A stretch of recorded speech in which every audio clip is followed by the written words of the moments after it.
नमस्कार मंडळी, जय महाराष्ट्र. स्वागत आहे तुमचं आपल्या लोकप्रिय यूट्यूब चॅनल योजना करो या लोकप्रिय यूट्यूब चॅनलवरती. तर एकंदरीत आपण जर पाहिलं तर 21व्या हप्त्यासंदर्भात नवीन एक अपडेट आपण जाणून घेणार आहोत.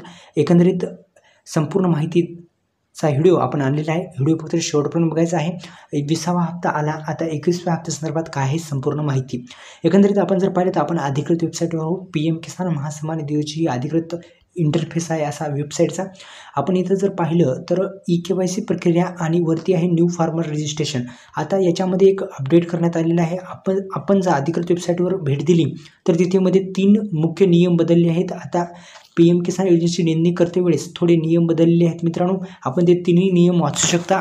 अधिकृत वेबसाईट आपल्याला मी एकदा पुन्हा एकदा सांगतो, PM किसान असं जरी तुम्ही टाईप करून सर्च केलं तर तुम्हाला ही अधिकृत वेबसाईट भेटेल.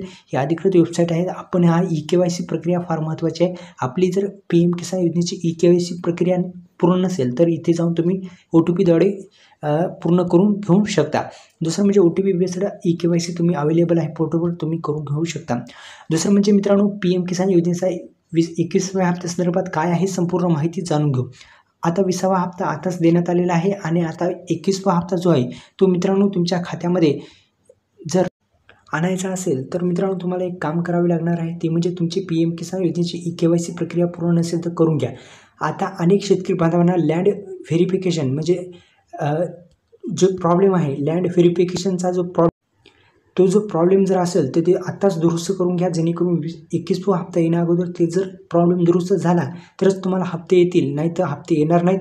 म्हणजे एकंदरीत या व्हिडिओच्या माध्यमातून आपण हेच सांगणार आहोत की तिन्ही प्रॉब्लेम आता 21व्या हप्ता येण्यापूर्वी दुरुस्त करा, जेणेकरून तुम्हाला 21वा हप्ता येईल. मित्रांनो, हे दोन्ही प्रॉब्लेम जे आहेत ते तुम्ही दुरुस्त करा. आपल्या यूट्यूब चॅनलला सबस्क्राईब करा. धन्यवाद. जय श्री